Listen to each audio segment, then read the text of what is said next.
avec Dieu est la plus importante car c'est elle qui décide de manière décisive du destin final de nos âmes. On peut passer toute cette vie dans des inimitiés avec ses amis et sa famille, et finalement s'en sortir bien, mais il est impossible de vivre en inimitié avec Dieu. Le péché contre Dieu est une affaire grave, c'est une offense éternelle contre un Dieu saint, pur et éloigné de tout mal. La Bible enseigne que la punition pour le péché est la mort, la séparation d'avec Dieu en esprit, le fait de vivre éternellement loin de la présence de Dieu, condamné pour toujours. Le péché n'est pas seulement un obstacle entre Dieu et nous, mais un gigantesque mur qui nous sépare de Dieu. Chaque péché, chaque rébellion, chaque offense nous éloigne de plus en plus, nous laissant à la dérive et nous perdant toujours plus dans l'océan. Le péché est l'esclavage. Jésus a dit: celui qui commet le péché est esclave du péché. En péchant, les gens s'enchaînent plus étroitement, s'enferment et s'éloignent davantage de Dieu. Il devient de plus en plus insensible à la voix de Dieu par la conscience. Il devient plus tolérant envers ce que Dieu déteste de toute son âme. Il devient de plus en plus esclave de ses propres passions,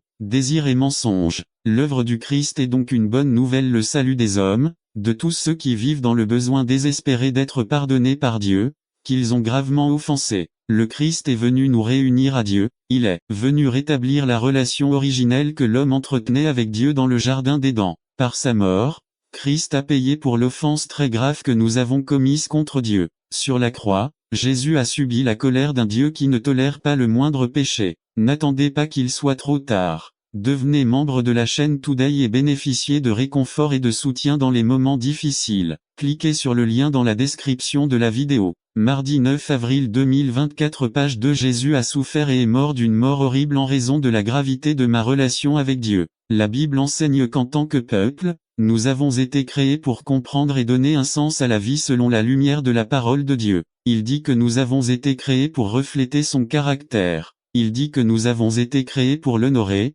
l'adorer, le servir et vivre avec lui comme force motrice. Mais le péché a bouleversé tout cela. Au lieu de comprendre cette vie à la lumière de ses commandements, à la lumière de la façon dont il interprète notre monde, nous avons décidé de suivre nos propres pensées. Au lieu de suivre et d'obéir à ses souhaits pour nous, nous avons décidé de vivre selon nos propres objectifs, rêves et projets, en le mettant de côté. Il est clair que notre relation avec lui est non seulement mauvaise, mais totalement détruite, dans l'inimitié, et donc en grave danger d'être condamné à jamais. Il est impossible de vivre en paix dans cette vie tout en étant en inimitié avec celui qui est le créateur et le soutien de tout ce qui existe. Il est impossible de vivre en paix dans cette vie en étant en inimitié avec celui qui connaît avec une grande précision chacune de nos pensées, attitudes, paroles qui l'ont offensé. Il est impossible de